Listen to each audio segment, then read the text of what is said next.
और इसके साथ ही अब 4 के बार में आगे बढ़ते हैं। उत्तरकाशी टनल से मजदूरों के सफल रेस्क्यू के बाद पूरे देश में खुशी का माहौल है और इतने कठिन रेस्क्यू को इस तरीके से सफलता से अंजाम देने को लेकर उत्तराखंड की धामी और मोदी सरकार की हर जगह सराहना हो रही है। कितने चैलेंजिंग रहे वो 17 दिन। रेस्क्यू में आने वाली तमाम चुनौतियों को लेकर सीएम धामी ने भारत 24 से खास बातचीत।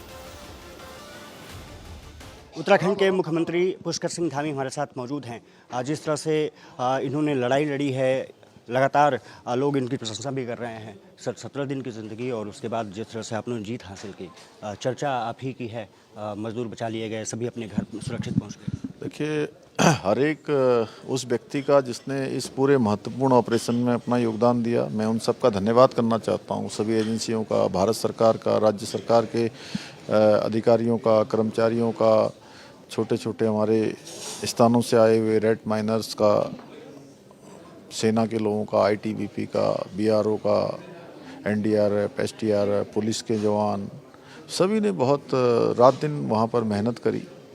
और सबसे ज़्यादा मैं धन्यवाद करना चाहता हूँ आदरणीय प्रधानमंत्री जी का, जिनकी प्रेरणा से, जिनके मार्गदर्शन में और जिन्होंने उस हर उपकरण को, हर मशीन को, हर टेक्नोलॉजी को हमें उपलब्ध करवाया जिसकी आवश्यकता उस ऑपरेशन में थी।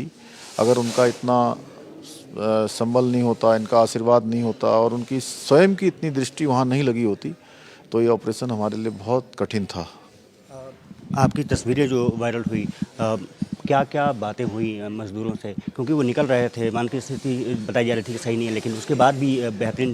देखिए, उन मजदूरों के लिए नई ज़िंदगी थी तो मेरे लिए भी वो बहुत भावुक पल था, क्योंकि मैं भी लगातार उस सारे प्रकरण से लगातार जुड़ा हुआ था और एक ईश्वर के प्रति धन्यवाद कर रहे थे, माननीय प्रधानमंत्री जी का धन्यवाद कर रहे थे। और उनके मन में जो एक निडरता थी, इतना कठिन समय, इतना कठिन संघर्ष करने के बाद भी उनके मन में भरोसा था और उन्होंने वही बात कही कि हमको पूरा भरोसा था कि हम बाहर निकल आएंगे। प्रधानमंत्री जी हमसे बात कर रहे हैं, आप बात कर रहे हैं और लोग बात कर रहे हैं, तो हमारे मन में कोई शंका और संदेह नहीं था।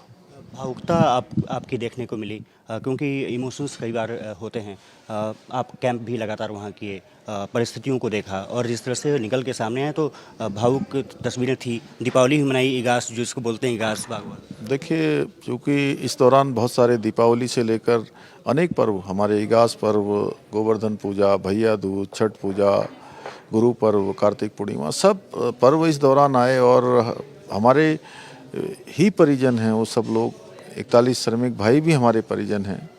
वो अगर इस कठिन समय में थे तो ऐसे समय में हम पर्व कैसे मना सकते थे। उनके बाहर आने के बाद ही हमारे लिए पर्व होता और भगवान ने ये मौका हमको दिया। जैसे घर के अगर किसी की तबीयत खराब हो जाए, हम हॉस्पिटल में अगर उनके साथ रहते हैं तो ऐसा लगता है कि अगर उस परिजन को अगर दर्द हो रहा है तो दर्द उस साथ में रहने वाले को भी महसूस होता है। तो ठीक वैसी ही स्थिति यहाँ पर थी। जो दर्द, जो कष्ट उनका था, उनके परिजनों का था, वो कष्ट हमारा भी था। एक चीज़ उससे जुड़ा और सवाल कि जिस तरह से कहा जा रहा है कि आपदा संस्थान यहाँ पर खोलने की तैयारी है, वो केंद्र सरकार से आप बात करें? हाँ, निश्चित रूप से केंद्र सरकार से पहले भी मैंने बात की है। आदरणीय गृह मंत्री जी ने इसके लिए हमको पहले ही आश्वस्त किया हुआ है।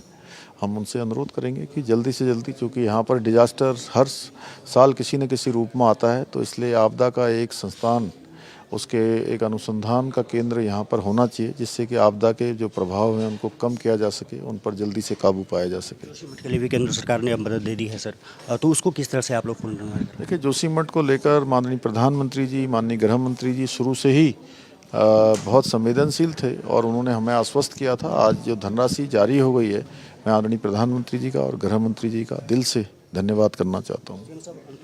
इन्वेस्टर समिट को लेकर के आप लोग किस तरह से तैयारी कर रहे हैं और यूसीसी को ये कब माना जाए कि यहाँ पर लागू हो जाए? इन्वेस्टर समिट करने से पहले ही हमने सारी तैयारियां करी हैं और जब हमने निर्णय लिया था कि इन्वेस्टर समिट आयोजित करेंगे, सारी तैयारियां हमारी तब से पूरी हैं और 8 और 9 तारीख को यहाँ पर सभी लोगों को हमने आमंत्रित किया है। तो संपूर्ण तैयारियां पूरी हो गई हैं और ये हमारे लिए, राज्य के लिए एक अवसर हैं। सभी लोग आएंगे, सबका हम स्वागत करेंगे, कहेंगे कि आइए उत्तराखंड और इन्वेस्टमेंट करिए। यूसीसी जल्दी लागू है? जैसे ही ड्राफ्ट मिलेगा हम आगे काम करेंगे। धन्यवाद। तो ये थे पुष्कर सिंह धामी साहब। तमाम मुद्दों पर चर्चा की। सिलक्यारा टनल में फंसे मजदूरों की स्थिति क्या थी, कैसे उसको बाहर निकाला, क्या कुछ प्रायोजन किए गए। अब वो घर पहुंच चुके हैं। पुष्कर सिंह धामी ने भी राहत की सांस ली है और अब प्रदेश को आगे कैसे बढ़ाना है, इन्वेस्टर समिट करना है, यूसीसी को किस तरह से लागू करना है, उस पर अब लगातार चर्चाओं का दौर जारी है। साफ तौर पर कह सकते हैं कि प्रदेश की प्रगति पर पथ पर ले जाने के लिए अब एक बार फिर से पुष्कर सिंह धामी लग चुके हैं। कैमरामैन सोहन परमार के साथ मैं अक्षय राय, भारत 24।